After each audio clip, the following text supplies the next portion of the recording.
La inmensidad del exilio, el desamparo. En el exilio verdadero pronto se abre la inmensidad que puede no ser notada al principio. Es lo que queda, en lo que se resuelve si llega a suceder, el desamparo.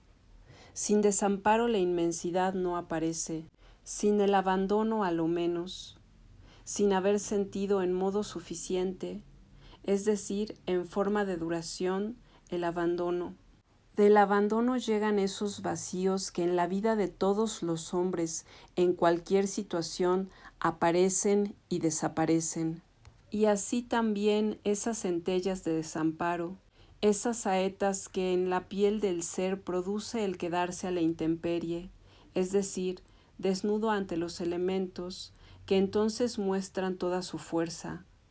Y así el firmamento mismo se retira, desaparece su firmeza, su mediación, pues que es la mediación la que hace sentir la presencia del Padre cuando se oculta y la que sostiene su presencia cuando se aparece. La mediación que comienza en forma inmediata e insensible, cuando no se ha perdido sino por breves momentos que la memoria guarda celosamente en su seno insondable y que sólo da a conocer cuando llegan otros de mayor duración o de más acentuada amenaza.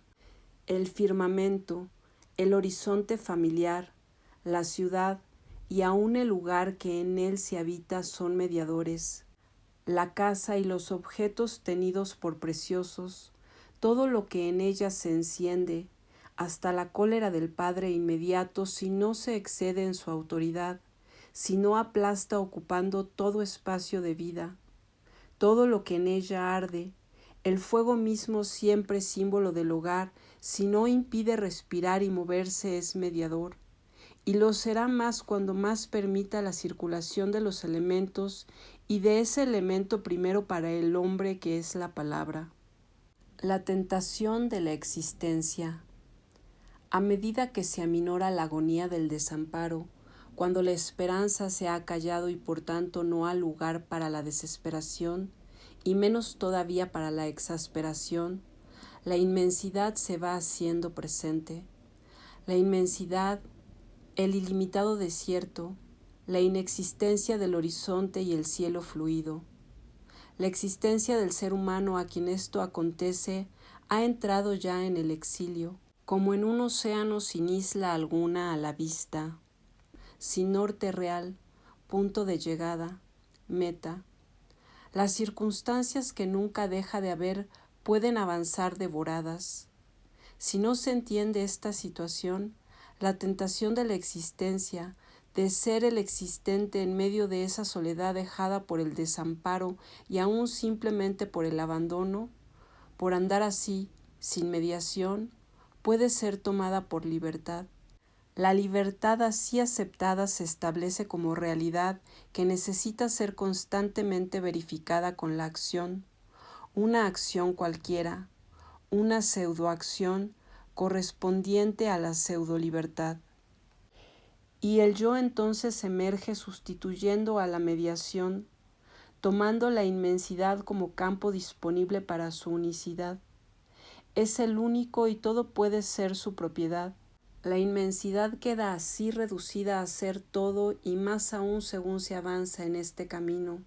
La totalidad que admite sumandos, la totalidad formada de sumandos a la que quedan reducidos los seres que inexorablemente se presentan, que son sentidos como los otros, los opositores, los contendientes.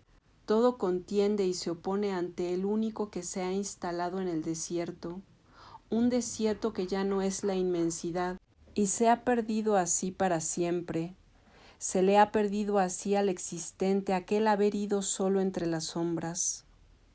Ahora la soledad es distancia, se hace distancia entre el yo y los otros, insalvable distancia.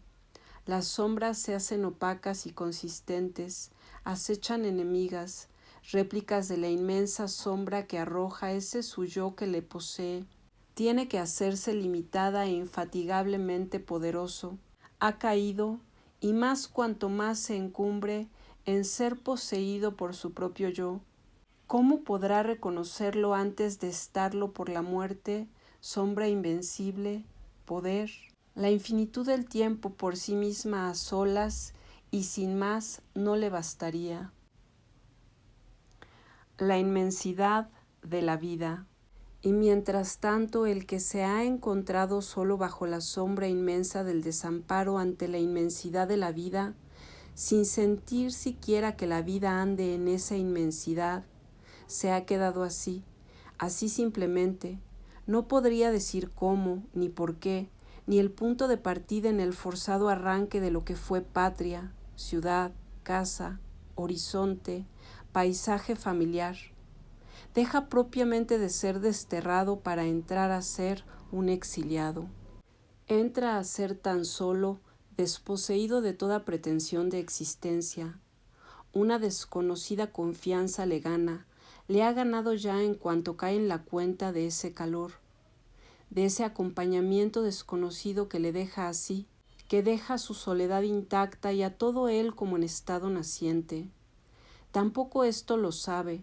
Si lo supiera se volcaría en la esperanza, ardería quizá en ella, cosa que puede ciertamente sucederle. Y si sucede, entonces el nuevo o reciente exiliado moriría. Puede que sea el morir y no la muerte lo que acecha en este ser que despierta desposeído, librado a su ser apenas señalado, sin figura.